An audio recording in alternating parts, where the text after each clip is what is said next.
పాడి మనకి చాలా కీర్తిని సంపాదించారు వారు.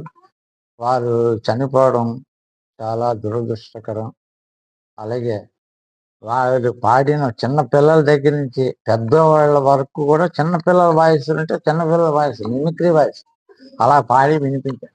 ఆవిడని మేము ఒకసారి ఈ మయూర హోటల్లో వచ్చారు వాళ్ళు, బిఎన్ నారాయణ గారు తెప్పించారు.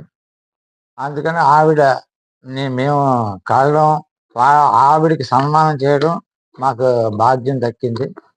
దానికి మేము చాలా సింగర్స్, ముఖ్యంగా సింగర్స్ కూడా వాళ్ళు ఎంతో నివాళులు అర్పించారు చాలామంది. అందుకని ఆవిడ ఆత్మకి, వాళ్ళ కుటుంబానికి నా ప్రగాఢ సానుభూతి సరుపు.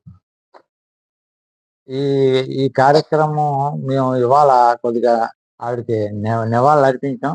అదే మా ఘంటసాల స్మారక కళాపీఠం. నా పేరు అంబరీష్మారావు, వ్యవస్థాపాధ్యక్షుడిని, విజయనగరం.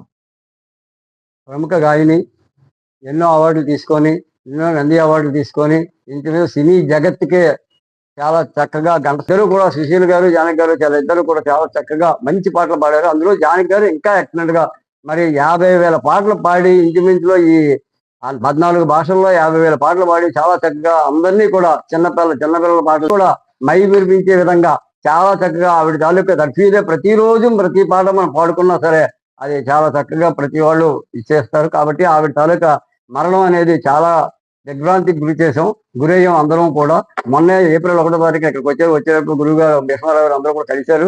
ఆ కలిసే భాగ్యం అనేది అందరికీ కలవడం అనేది నిజంగా చాలా అదృష్టంగా భావిస్తూ ఇవాళ చనిపోవడం చాలా విచారకరమైన వార్తగా మేము ఇచ్చేస్తూ ఆవిడకి మరోసారి ఘన నివాళులు అర్పిస్తూ, అలాంటి గాయని కానీ అలాంటి వాళ్ళు కానీ మన యావత్ భారతదేశం మొత్తమే, ప్రపంచం మొత్తమే ఎవరు కూడా ఉండలేరు, ఉండబోరు కూడా. మీద కూడా ఎవరు వస్తారో కూడా ఆశ కూడా లేదు. వారినే అందరూ ఆదర్శంగా తీసుకొని పాడాలి తప్ప ఇంకెవరు కూడా ముందుకు